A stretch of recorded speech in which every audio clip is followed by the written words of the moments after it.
Oke, sudah dilihat?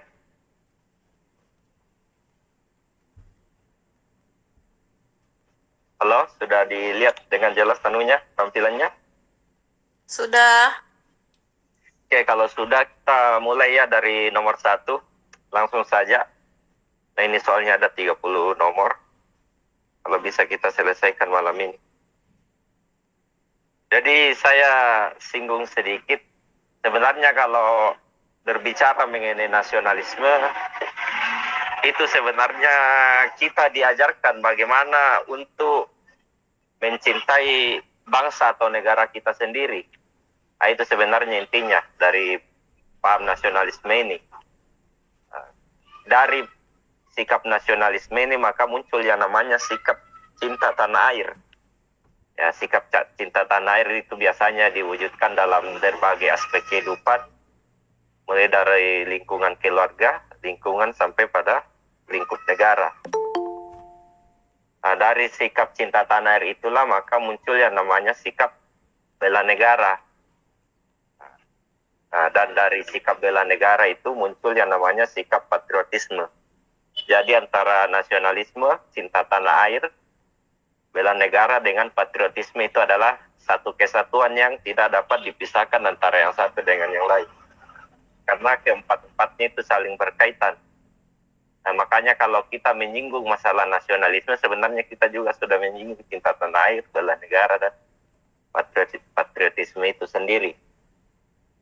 Nah, untuk lebih jelasnya langsung saja kita bahas di soalnya ya. Oke, coba diperhatikan nomor 1.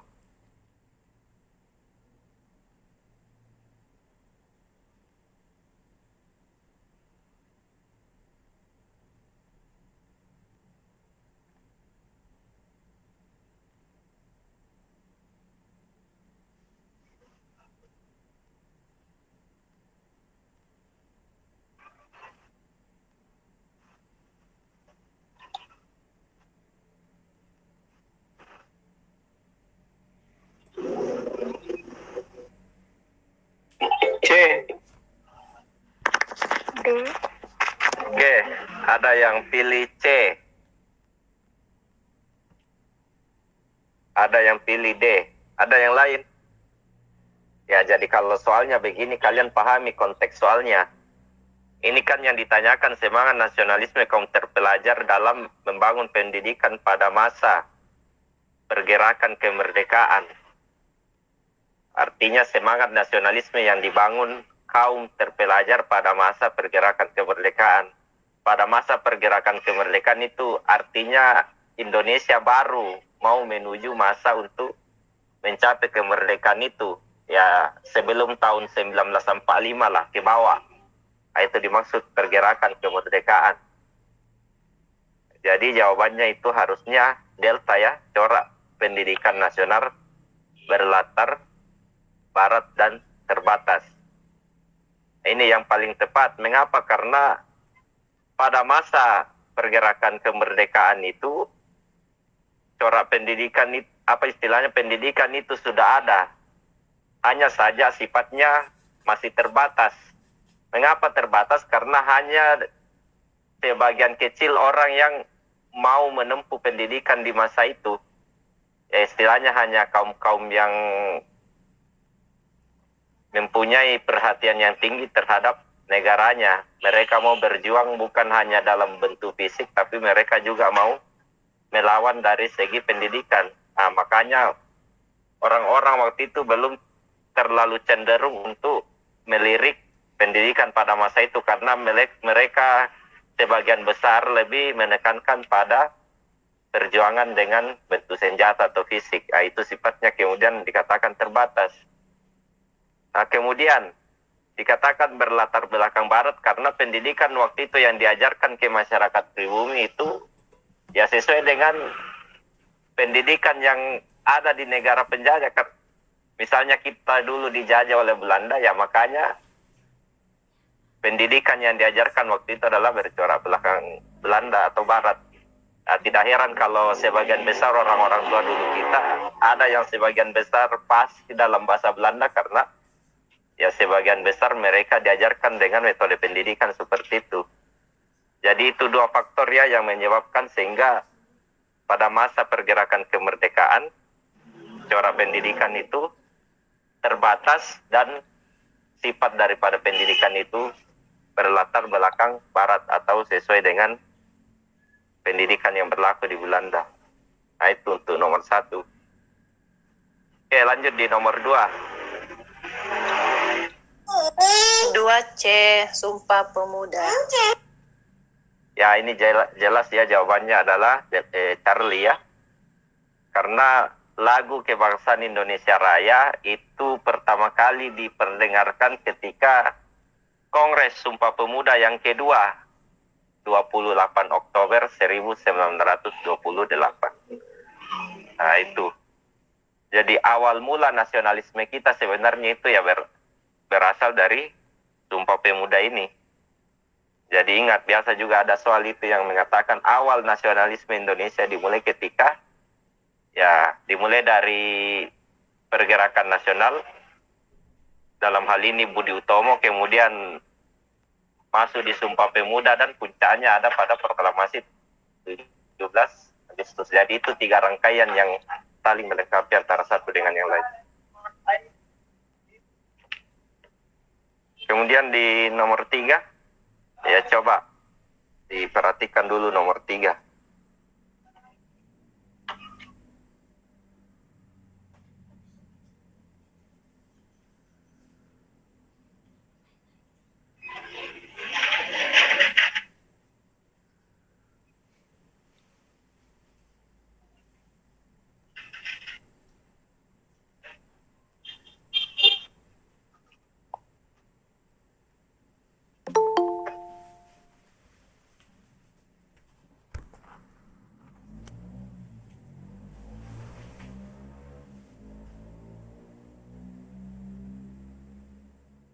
Bagaimana, ada yang sudah dapat?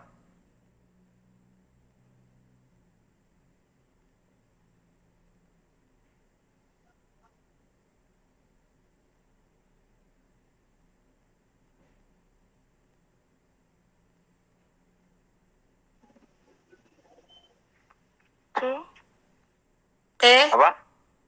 Error.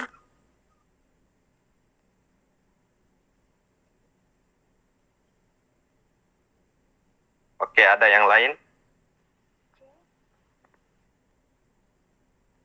Ingat yang ditanyakan negara kaitannya dengan pemerintahan ya. Nah itu. Kalau negara kaitannya dengan pemerintahan, harusnya negara merupakan sebuah organisasi. Nah itu intinya kalau negara dikaitkan dengan pemerintahan. Jadi harusnya jawabannya itu delta. Negara merupakan organisasi kekuasaan untuk mengatur kehidupan berdasarkan kekuasaan negara. Dan seterusnya. Pertanyaannya kemudian, mengapa negara merupakan sebuah organisasi kekuasaan? Ya karena di dalam sebuah negara itu ada pemerintah dan ada rakyat yang dipimpinnya. Nah, itulah kaitannya antara negara dengan pemerintahan. Kalau dia itu pernyataannya benar, tapi tidak ada relevansinya dengan apa yang diminta oleh soal ya. Jadi ya lagi-lagi hati-hati dalam menyimak. Oke, saya kira ini tidak ada masalah ya. Kita lanjut di nomor 4.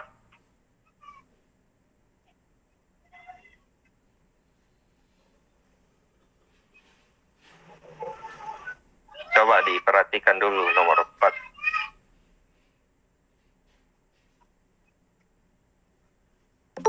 Soalnya mana kak?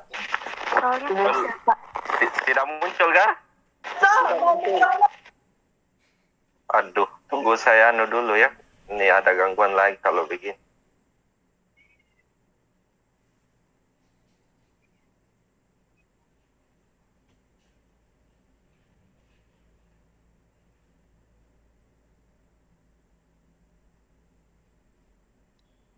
Sudah muncul belum? Belum ada kak? Oh belum.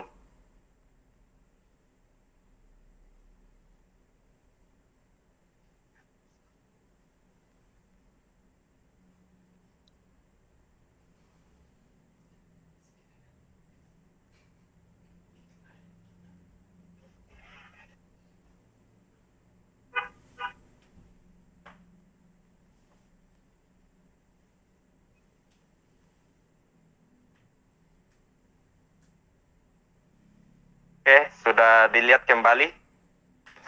Sudah. Ya, oke. Coba diperhatikan di nomor 4 ya.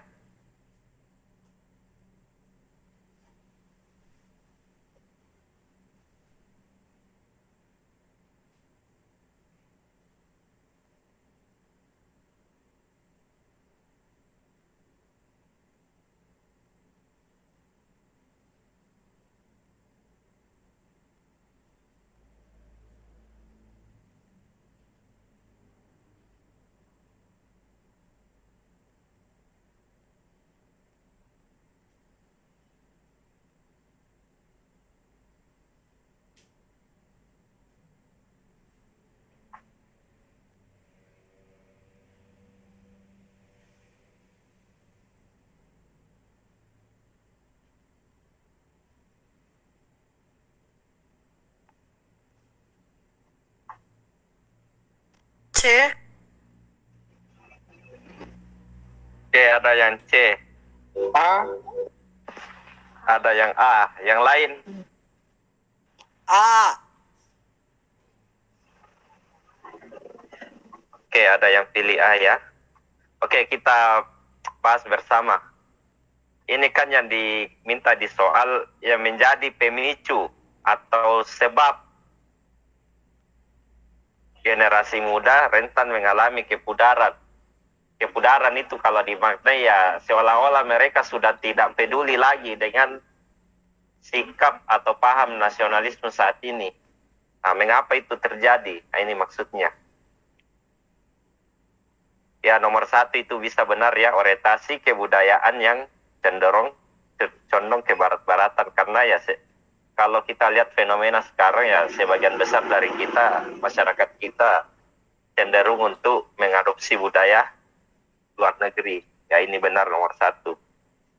Kemudian di nomor 2, labeling nasionalisme menjadi, ya ini kurang tepat ya kalau ada angka 2. Jadi sudah pasti C itu tidak masuk ya. Jadi tidak tepat kalau labeling nasionalisme menjadi stigma bagi generasi muda. Ya, nomor 3 itu benar, ukuran nasionalisme hanya sebatas perjuangan fisik. Artinya sebagian besar di antara kita sekarang masih beranggapan bahwa nasionalisme itu hanya dimaknai atau ditafsirkan dengan perang atau berjuang secara fisik. Kemudian di nomor 4, kecanggihan teknologi yang membuat semua serba perang ini yang kurang tepat juga ya. Jadi kalau ada nomor 4 sudah pasti salah ya. A itu kurang tepat ya, karena opsi 4 itu bukan yang diminta oleh soal. Kemudian di nomor 5, kurangnya sosok heroisme bagi kaum muda karena banyaknya. Ya, ini yang lebih tepat ya, karena heroisme sebenarnya itu kurang, istilahnya sudah kurang yang dapat dipercaya di kalangan pejabat negara kita saat ini. Karena ya kita lihat sendiri bagaimana pejabat-pejabat kita sekarang ya cenderung melakukan KKN.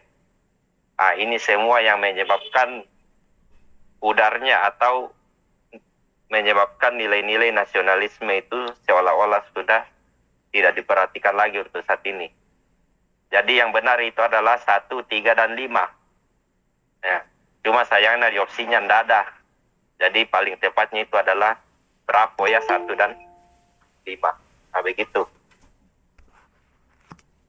Oke, kita lanjut di nomor berikut. Coba diperhatikan nomor 5.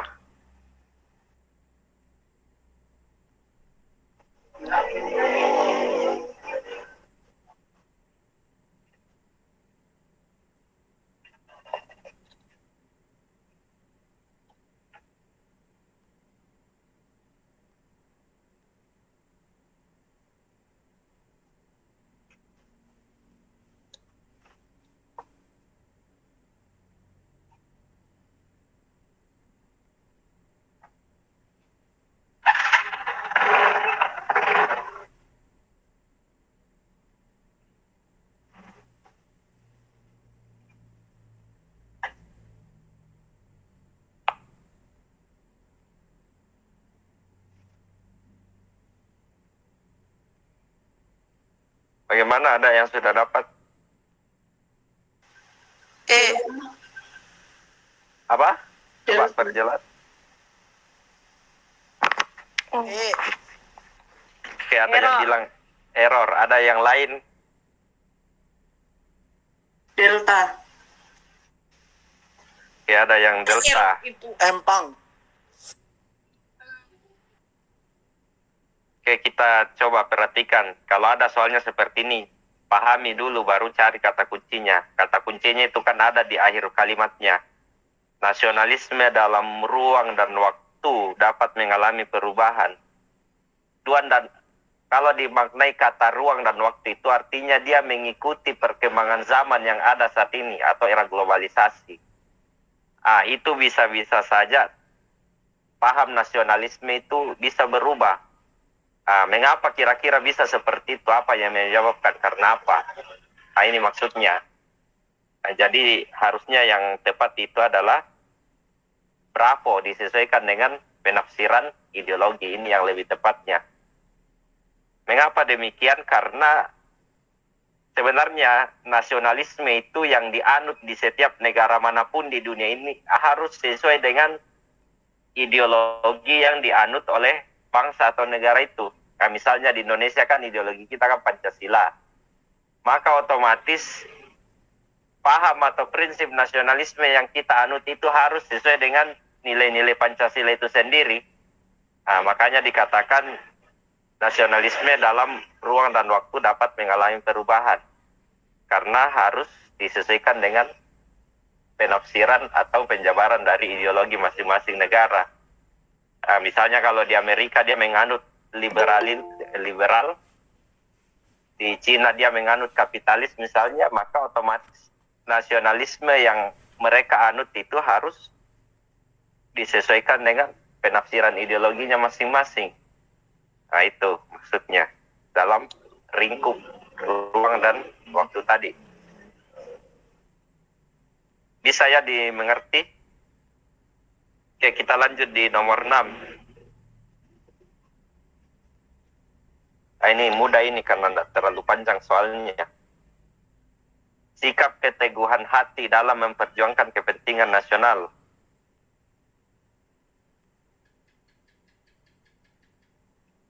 Coba dijawab dulu.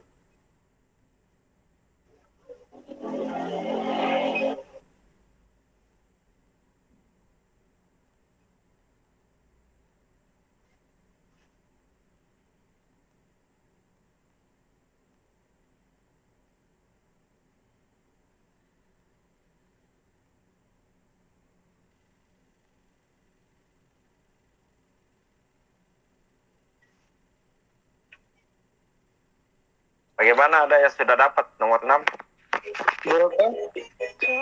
Oke, ada yang bilang delta. Charlie. Oke. Ini kan kata kuncinya sebenarnya sederhana, sikap keteguhan hati. Kalau kaitannya dengan sikap keteguhan hati dalam memperjuangkan kepentingan nasional itu disebut ketahanan nasional. Error, ya. Jadi harusnya error, ketahanan nasional. Karena kata kunci di soalnya itu adalah sikap keteguhan hati dalam memperjuangkan kepentingan nasional atau bangsa dan negara. Oke, kita lanjut di nomor 7.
Bagaimana, ada yang sudah dapat nomor 7?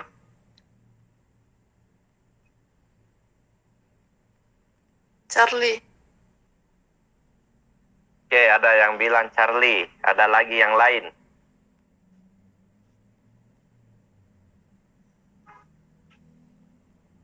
Ada opsi lain selain jawaban C?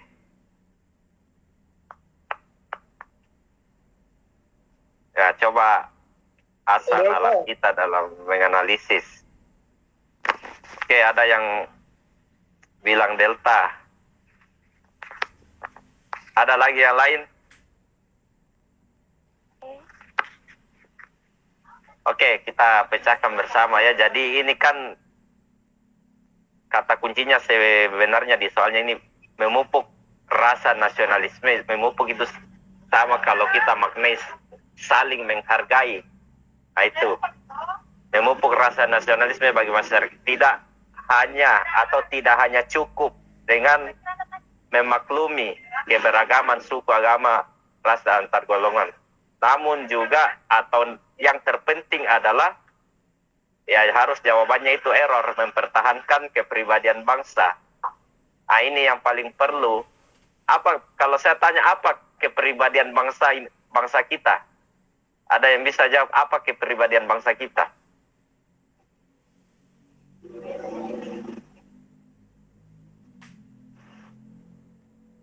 Ada yang tahu ini apa kepribadian bangsa kita? Bangsa Indonesia maksudnya. Ya, kepribadiannya kita karena kita sebagai bangsa yang majemuk, bangsa yang multikulturalistik, karena terdiri dari berbagai macam budaya, suku, agama, ras, etnis, dan golongan. Nah, itulah jadi maksud kepribadian bangsa. Jadi tidak hanya cukup dengan memaklumi, tetapi yang paling terpenting adalah bagaimana kita bisa mempertahankan kepribadian bangsa atau ciri khas yang bangsa kita miliki yang tidak dimiliki oleh bangsa lain. Nah, itulah yang maksud kepribadian bangsa. Dan kepribadian bangsa ini sebenarnya salah satu dari fungsi dan kedudukan Pancasila yang ada. Nah, itu. Kalau ada yang pilih tadi delta mencari identitas nasional, ini kurang tepat. Kenapa? Karena identitas nasional kita sebenarnya sudah disinggung di soal itu. Keberagaman suku, agama, ras, dan antar golongan. Ah, itulah identitas kita sebenarnya. Jadi kurang tepat kalau delta karena sebenarnya sudah disinggung di soalnya, tapi bukan itu yang dimaksud oleh soal sebenarnya.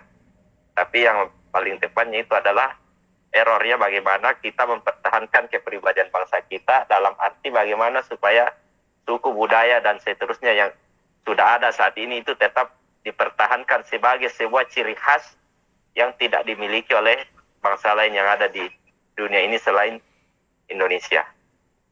Oke ya, saya kira itu jelas. Lanjut di nomor 8.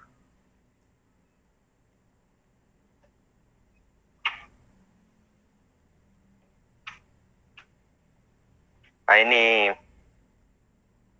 kita harus maknai apa maksud dari nasionalisme of humanity.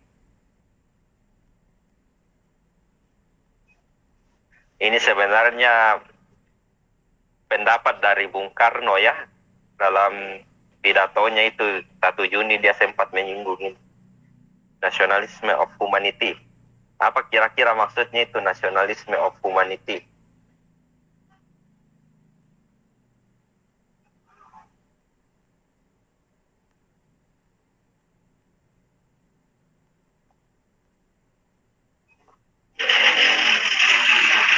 Ada yang sudah dapat apa artinya itu nasionalisme of humanity?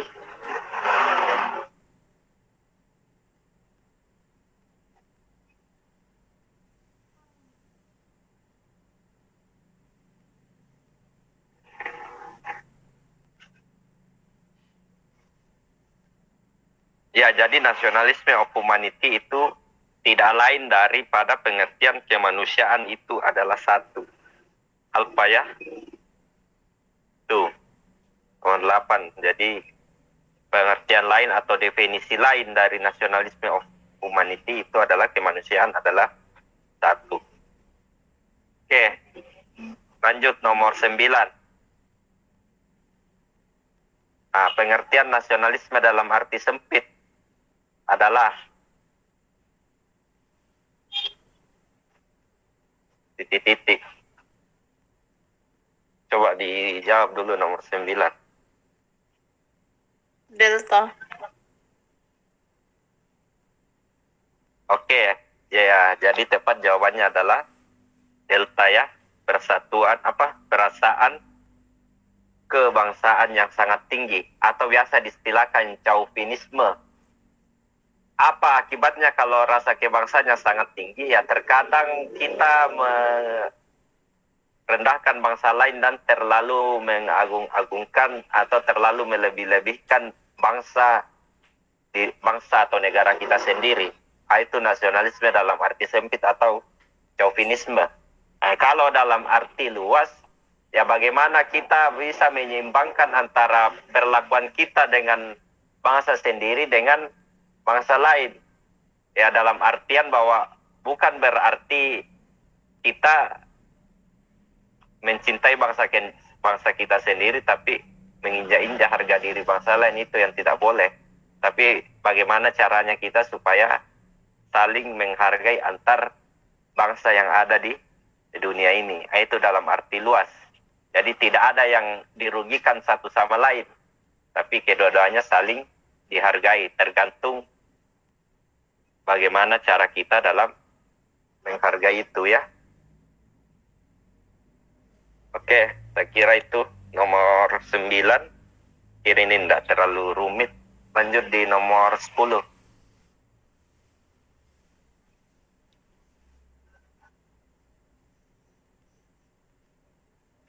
Soalnya Ya. Tidak ada soalnya lagi muncul. nggak ada. Oke, saya dulu ulang kembali.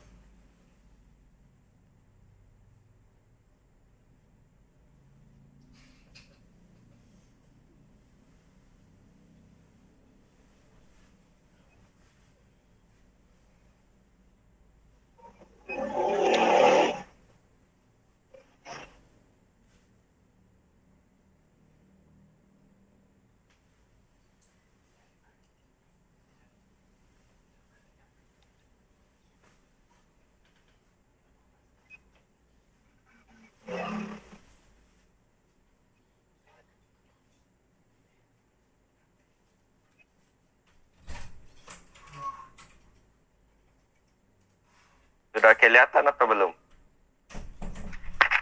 Kalau punya saya belum. Belum.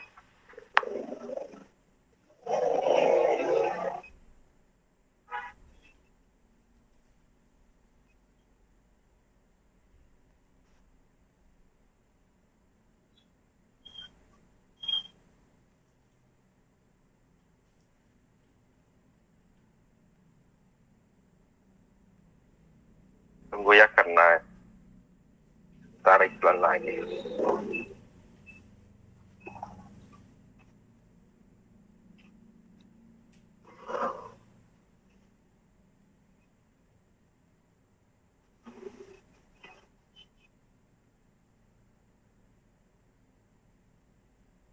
Ya oke, saya kira sudah kelihatan ya.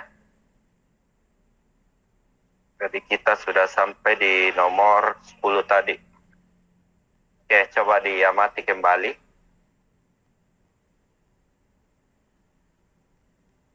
Nomor 10.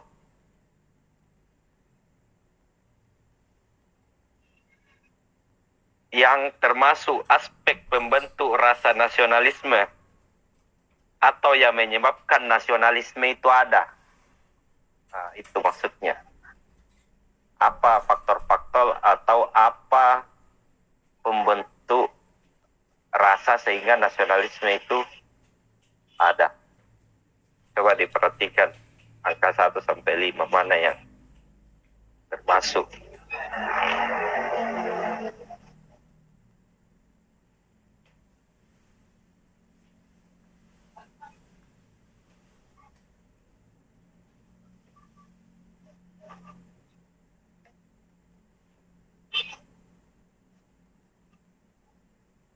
Delta.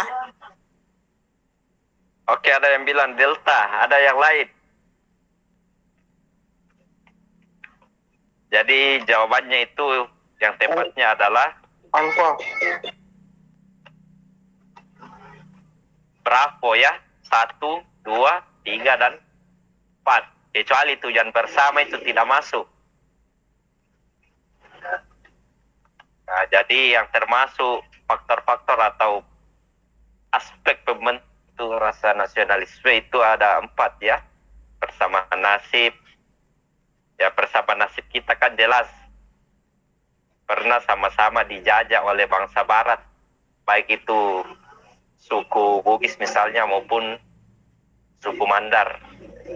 Nah, itu dibilang persamaan nasib meskipun berbeda suku atau budaya. Kemudian kesatuan tempat tinggal. Kesatuan tempat tinggal kan kalau dulu namanya sebelum Indonesia merdeka itu Nusantara. Nah, itu dibilang kesatuan tempat tinggal.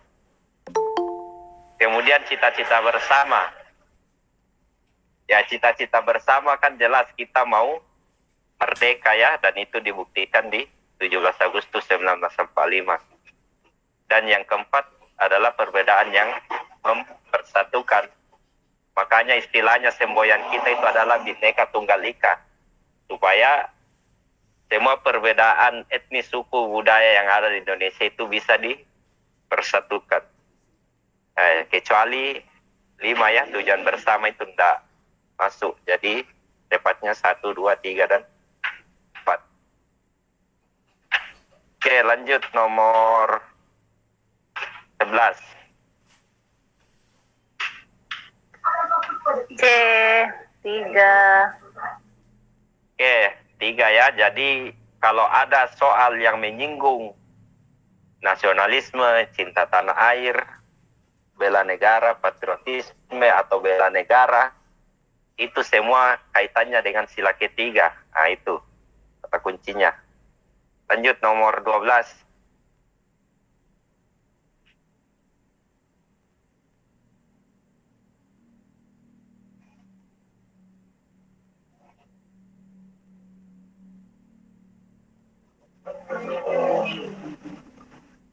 Nah, ditanyakan kan yang bukan perilaku nasionalisme yang ada dalam kehidupan sehari-hari. Ini gampang ya, yang bukan.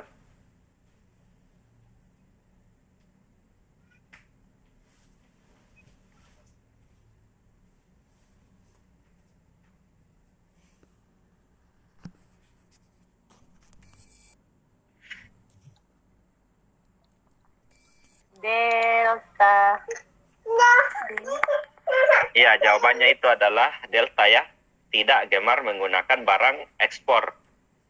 Harusnya kita harus gemar menggunakan produk dalam negeri atau produk ekspor. Makanya delta itu kurang tepat.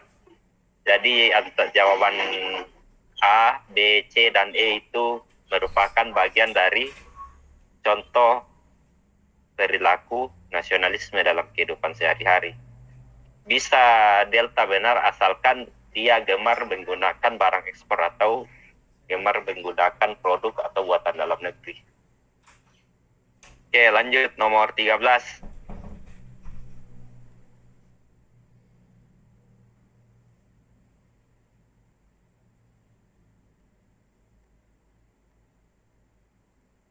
Tujuan pengamalan sikap. Apa tujuan pengamalan sikap yang mencerminkan nasionalisme? Nah, ini maksudnya.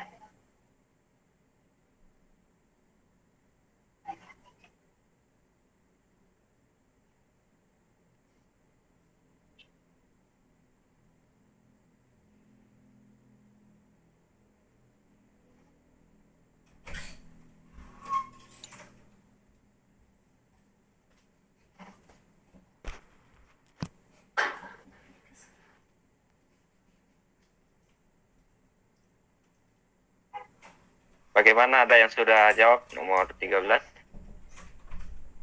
Error. Oke, jadi jawabannya yang tepat itu adalah error ya. Terciptanya masyarakat yang mempertahankan identitas bangsa Saya kira sudah saya singgung tadi, identitas bangsa kita itu ya berbagai macam suku, budaya, dan seterusnya. Nah, itulah identitasnya. Makanya tujuan pengamalan sikap yang mencerminkan nasionalisme itu pada dasarnya atau tujuannya adalah supaya tercipta masyarakat yang mempertahankan identitas bangsa atau negaranya.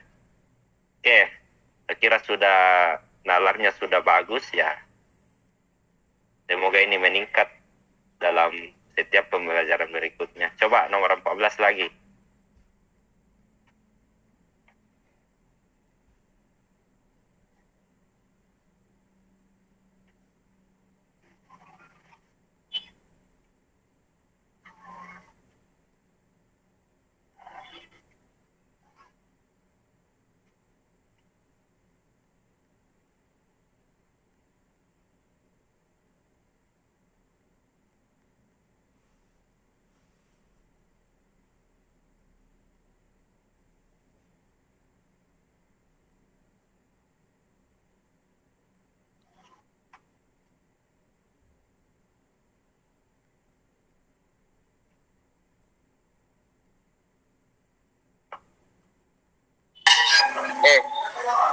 B.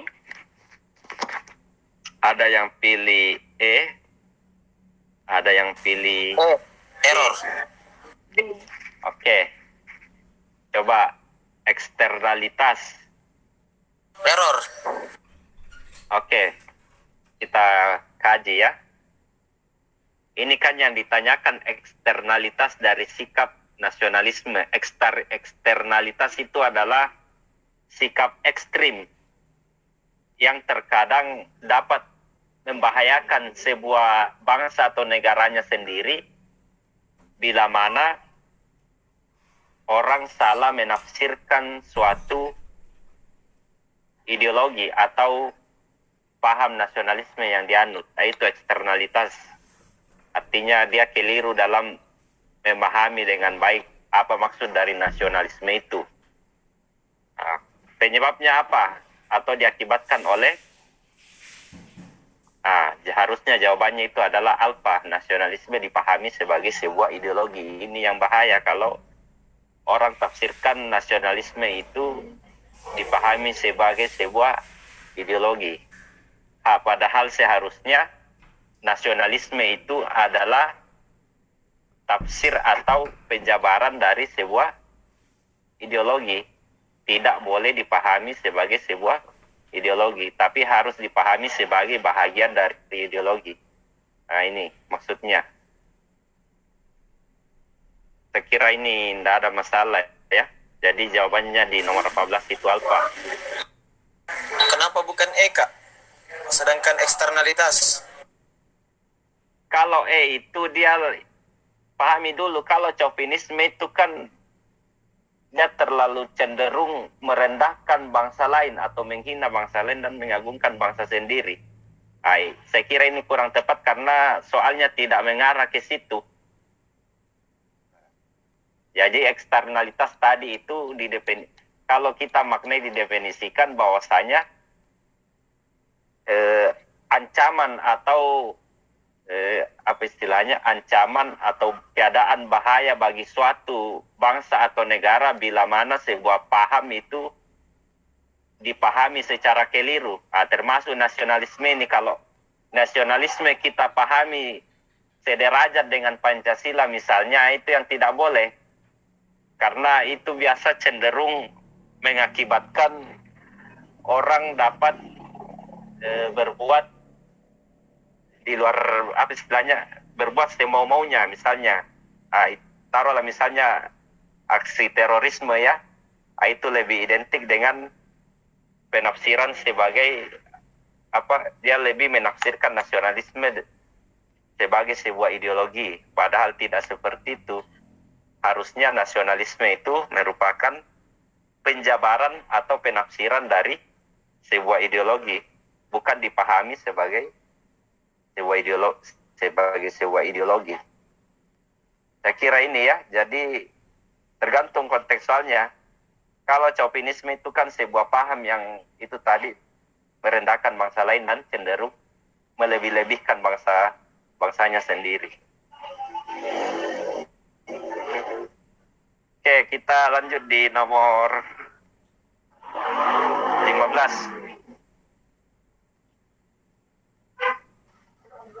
Patriotisme. Saya kira ini gampang ya. Kalau dia berani pantang menyerah dan rela berkorban, ya itu sudah jelas definisi atau pengertian dari patriotisme ya. Oke, nomor 16.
Bagaimana, ada yang sudah dapat nomor 16?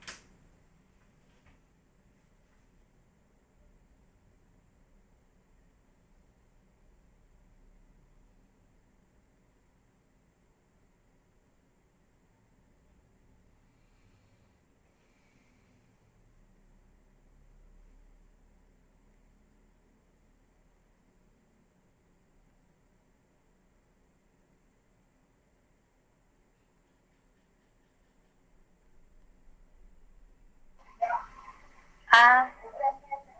Nasionalisme Oke, politis. saya kira ini gampang ya. Jawabannya itu alfa ya. Karena ditanyakan di soal itu memiliki kebenaran politik secara organik.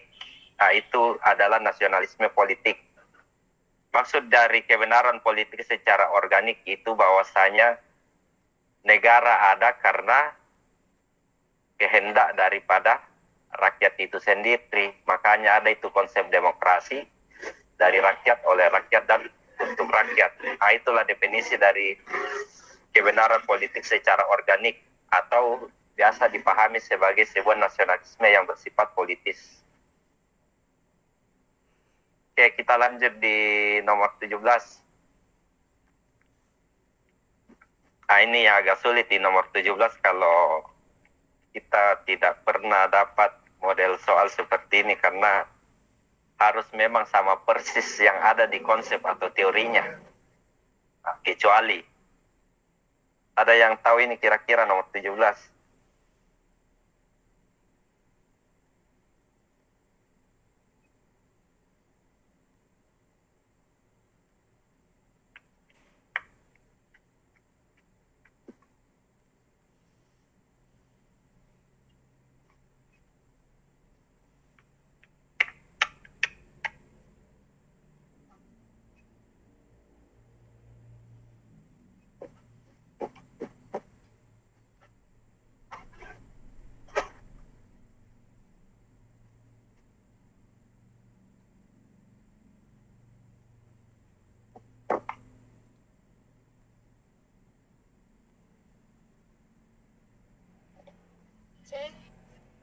E. Ada yang ambil C, ada yang pilih E. Jadi tepatnya itu harusnya error ya. Hasrat untuk menguasai sebuah negara demi kepentingan bangsa. Ini yang tidak dibenarkan, seolah-olah dibenarkan untuk menjajah atau menindas negara lain atau bangsa lain. Ini yang tidak disinggung dalam bukunya si Hersini ya. Jadi yang disinggung itu adalah hasrat untuk mencapai kesatuan, kemerdekaan, keaslian, dan kehormatan suatu bangsa. Kecuali E, ya kita tidak dibenarkan untuk menjajah atau menindas bangsa lain. Oke, lanjut nomor 18.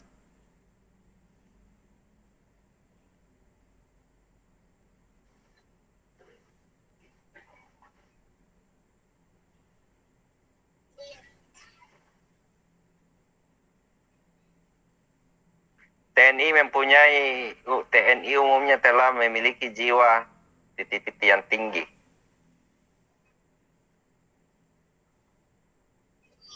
Apa kira-kira itu Bravo. B. Ya, jiwa tingginya TNI itu kan jelas patriotisme ya. Jadi anggota TNI sudah tidak diragukan lagi sikap patriotismenya. Kalau patriotisme itu tidak lain dari prinsip rela berkorban demi kepentingan bangsa dan negaranya tanpa mengharap imbalan dari negaranya. Nah, itu prinsip patriotisme. Dan ini merupakan bagian dari nasionalisme juga. Nah, itu ya. Oke, lanjut di nomor 19. Nah, ini hati-hati. Ini teori ya, menurut pendapat para ahli. Jadi berdasarkan Immanuel Kant, tujuan negara adalah apa?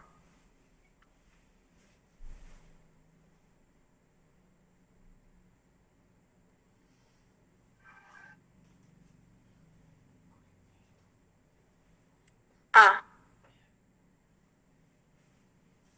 B.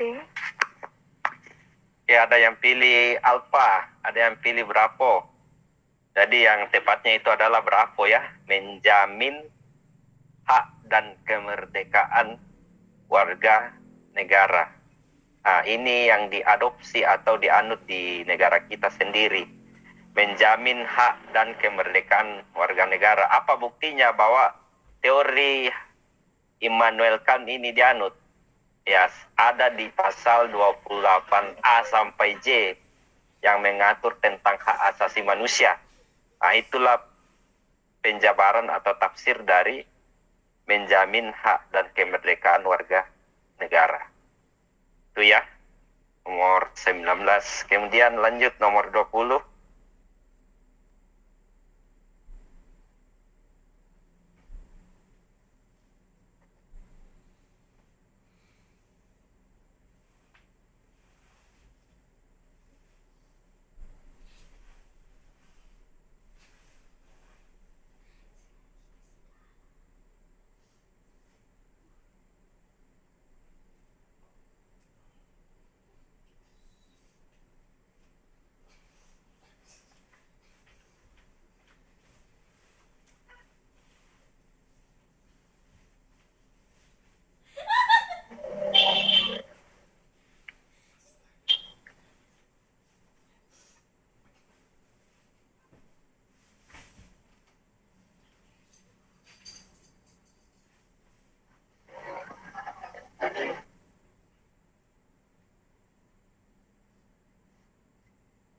Bagaimana, ada yang sudah dapat nomor 20? Oke, ada yang bilang C, antropologis. Ada yang lain? A. Oke, ada yang sosiologis. D. Ya, tepatnya itu bravo, politis. Kenapa politis? Karena kata kuncinya di soal itu adalah patuh terhadap kekuasaan tertinggi ke dalam dan keluar. Nah, itulah kata kuncinya sehingga kita harus memilih politis. Patuh terhadap kekuasaan tertinggi ke dalam keluar itu artinya kita patuh terhadap perintah dari negara. Nah, ya, itu kan mengandung unsur politis. Sama misalnya kalau kita taat atau patuh terhadap peraturan perundang-undangan yang dibuat oleh negara, nah, itu kan politis. Kenapa politis? Karena proses aturan yang kita taati itu dibuat oleh penguasa melalui proses politik. Nah, makanya dikatakan bangsa secara politis karena patuh terhadap kekuasaan tertinggi baik ke dalam maupun keluar. Saya kira ini tidak terlalu rumit ya kalau kita mengerti. Ya, oke. Silakan ditanyakan saja kalau ada yang kalian kurang paham.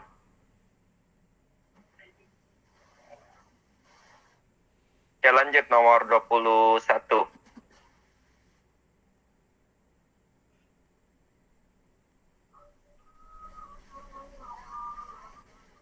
Ya, secara antropologis itu asal mula, asal muasal ya.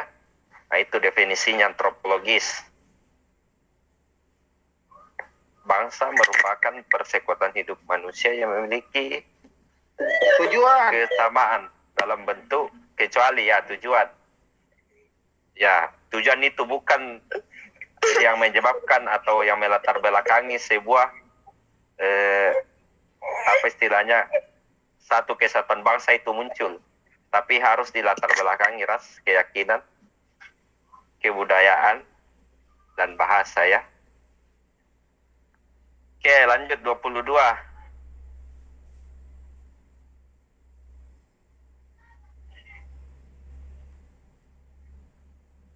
Sebuah paham yang mempersatukan beberapa agama dikenal Delta. dengan sebutan. Ada yang lain? Ya, hati-hati ya. Ya, jawabannya itu harusnya sinkritisme. Wah, Kenapa? kok bisa? Iya, sinkritisme. Sinkritisme itu kan sebuah paham konsep yang mempersatukan aliran yang berbeda sehingga menghasilkan sebuah kesimpulan, termasuk perpaduan agama misalnya kalau ada, tapi ini kan tidak pernah ada dikatakan perpaduan beberapa agama sehingga menjadi satu. Nah itu, ini hanya penafsiran lebih lanjut terkait paham sinkritisme ini. Jadi sinkritisme itu sebenarnya perpaduan dari berbagai aliran, teori, paham yang menghasilkan sebuah kesepakatan, itu sinkritisme. Nah, misalnya pendapatnya A bilang ini, kemudian pendapatnya B juga bilang ini. Nah, itu digabung, kemudian menjadi satu kesatuan yang disepakati. Nah, jadi bukan religiusme ya.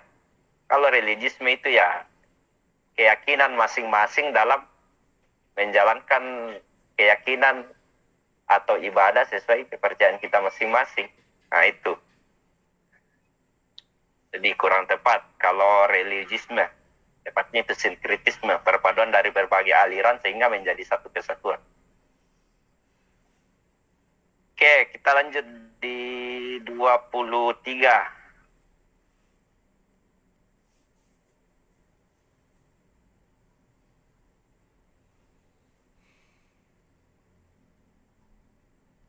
Nah, apa kira-kira tujuannya itu hukum dibentuk? Nah, coba analisis.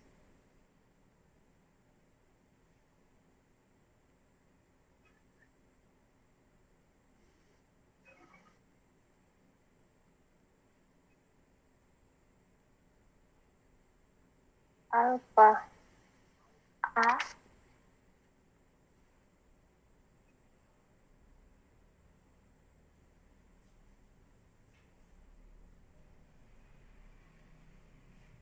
Ada yang lain?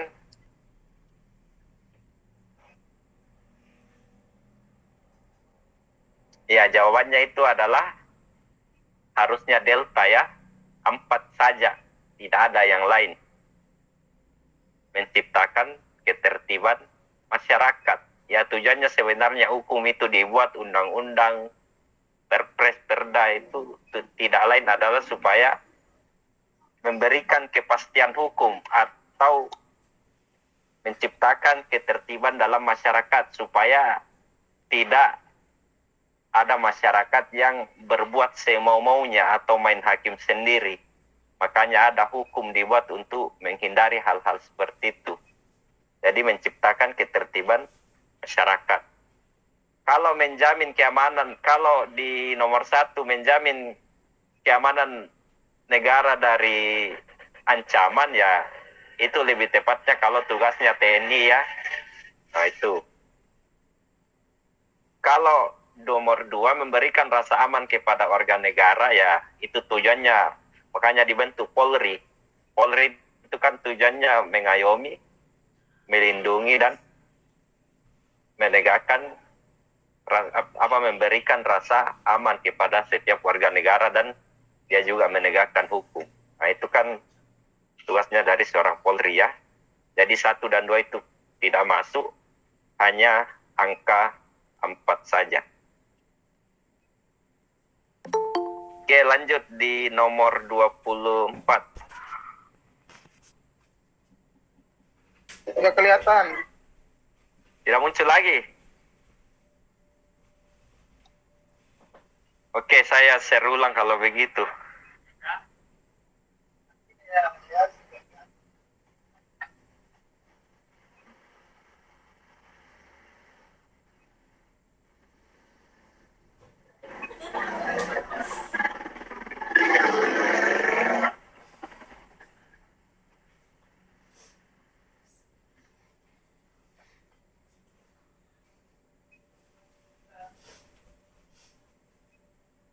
Oke, saya kira sudah kelihatan ya.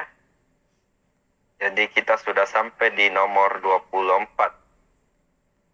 Ya. Oke, silakan dilihat nomor 24.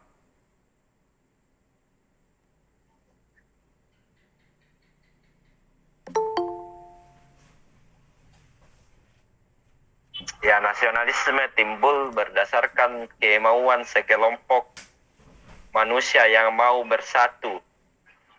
Merupakan pendapat dari Bravo.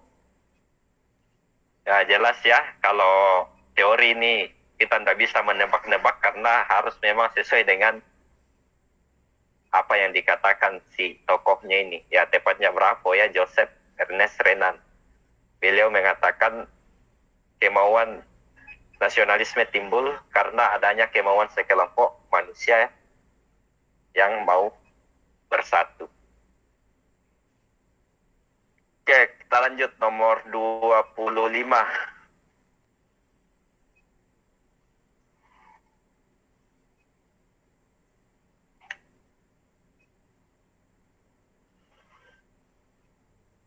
Coba dicermati ya, poin 1 sampai poin 4.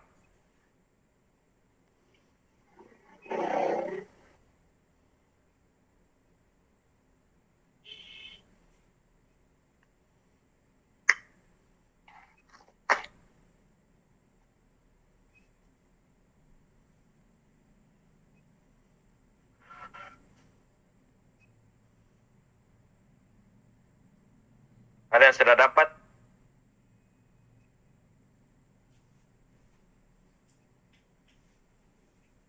Bravo.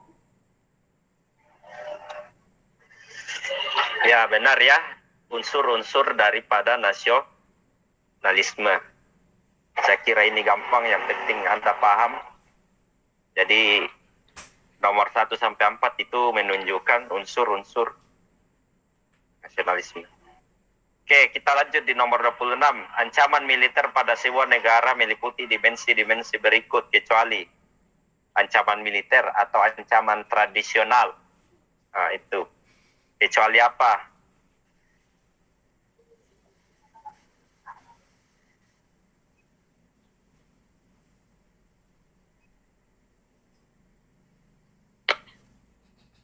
Ancaman militer itu bisa disebabkan oleh titik-titik atau kecuali. Nah, ini maksudnya ini soalnya.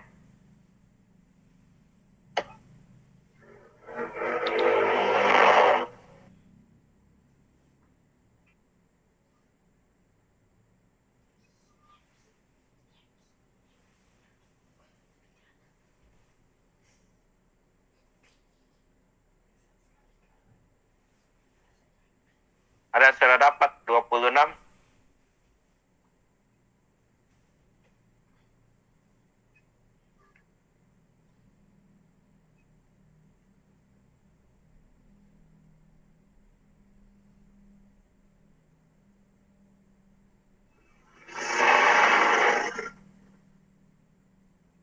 Oke, jadi ancaman militer itu bisa timbul kapan saja dan itu disebabkan oleh 4 faktor ya.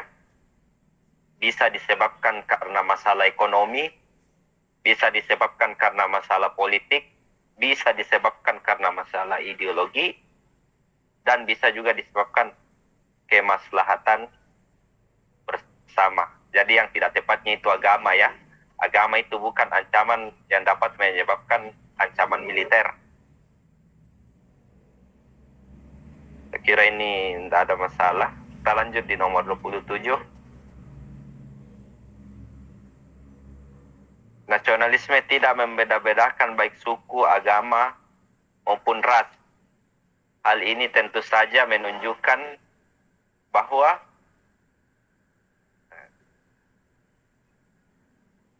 ya, jadi prinsip nasionalisme itu tidak membeda-bedakan suku, agama, ras.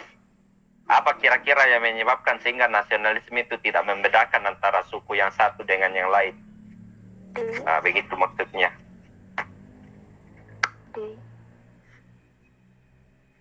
Oke, ada yang bilang delta.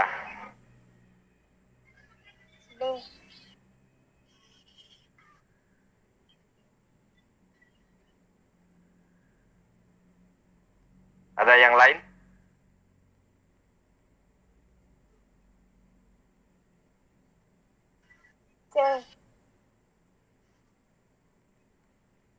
Ya, lebih tepatnya itu alfa ya, nasionalisme menentang segala bentuk penindasan. Nah, makanya bangsa kita, apa istilahnya? Harusnya memang karena kalau kita belajar sejarah bangsa kita yang pernah dijajah oleh bangsa barat kurang lebih 350 tahun lamanya, itu kan kita mengalami berbagai macam penindasan, kesewenang-wenangan dan kesengsaraan. Makanya nasionalisme hadir untuk menentang itu, menentang segala bentuk penindasan. Kalau jawaban delta tadi itu kurang tepat ya, karena nasionalisme itu memang lahir dari berbagai adanya perbedaan ya. Jadi sebuah nasionalisme dalam sebuah negara muncul karena bukan hanya terdiri dari satu suku, tapi biasanya terdiri dari lebih dari satu suku, budaya dan seterusnya. Nah, itulah yang menyebabkan sehingga munculnya paham nasionalisme dalam sebuah bangsa atau negara. Oke, lanjut di nomor 28. Ini kita belajar sejarah lagi di nomor 28. Coba disimak dulu.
Ada sudah dapat 28?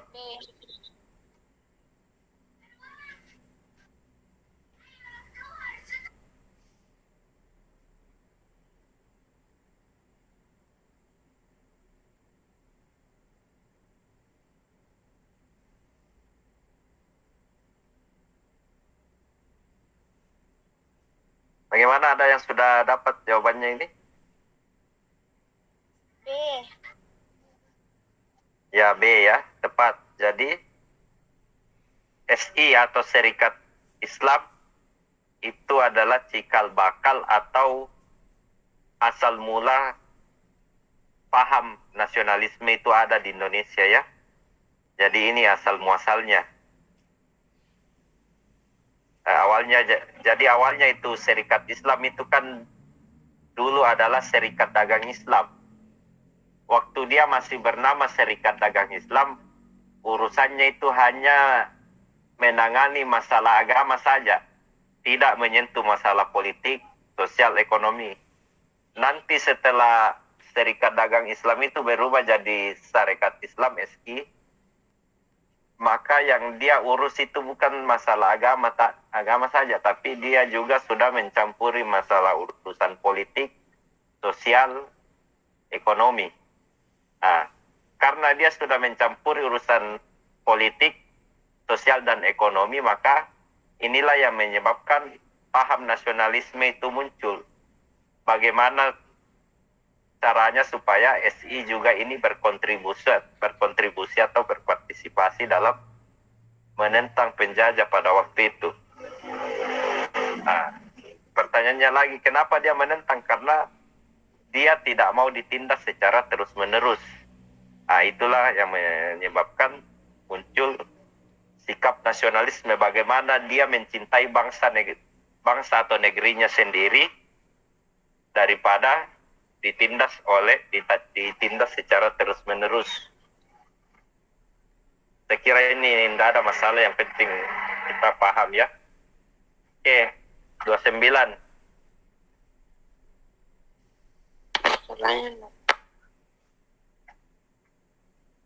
Coba nomor 29.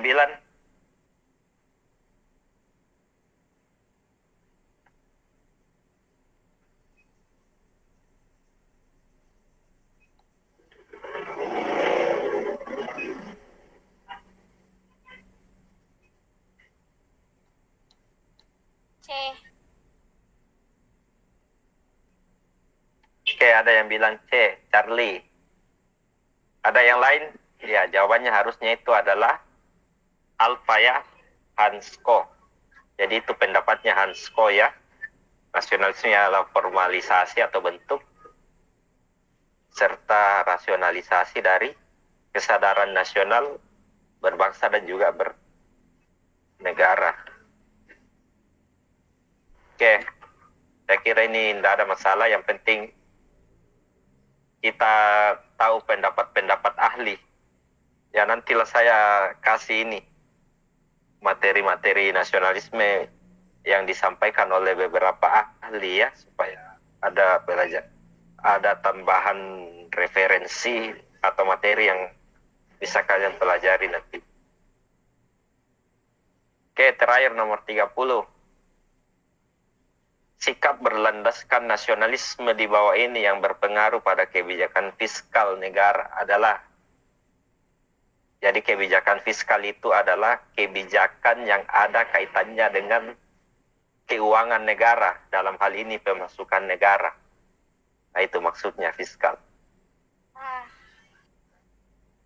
Sudah pasti jawabannya itu adalah Alpha ya, membayar PPN. PPN ini semacam jenis apa istilahnya, kalau biasa orang makan baru ada dia bayar ya, istilahnya retribusi lah atau pajaknya setiap kali makan, dan itu ada kaitannya dengan kebijakan fiskal yang dijatuhkan oleh negara atau pemasukan negara dari segi pajak atau retribusi. Oke, saya kira itu saja untuk masalah nasionalisme dari nomor 1 sampai 30 ini. Kalau ada yang mau bertanya, saya silakan. Jadi maklumi saja ya, karena ini belajar online, jadi segala keterbatasan harus maklumi. Ada yang mau bertanya, silakan. Masalah nasionalisme, apa kira-kira yang sulit dipahami? Kalau bagi saya yang sulit dipahami kalau nasionalisme itu adalah pendapat para ahli atau tokoh. Kalau kita tidak paham itu ya, itu yang biasanya agak susah.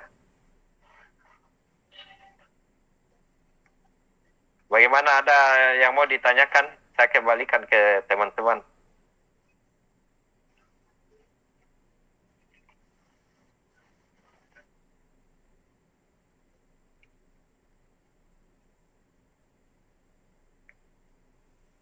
Ada atau tidak ada?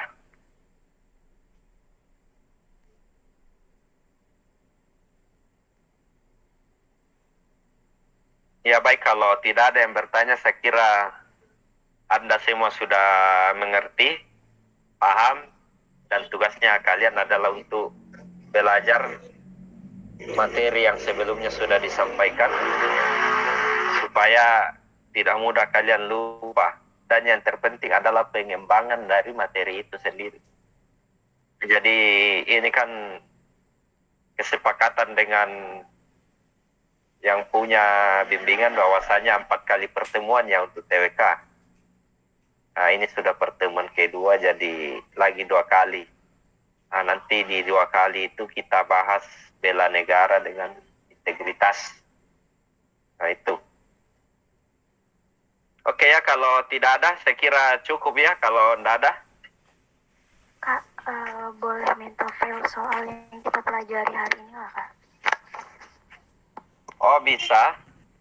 Ya, Nanti WA saja saya ya. oke, baik, Kak. Saya kira saya sudah saya kirimkan saudara Daus itu sebagian besar materinya, nanti mungkin bisa di share ke temannya yang lain ya. Materi Undang-Undang Dasar 45 itu juga sering muncul. Jadi nanti itu sebagai materi tambahan untuk kalian nanti. Oke, saya kira cukup ya. Saya akhiri. Assalamualaikum warahmatullahi wabarakatuh.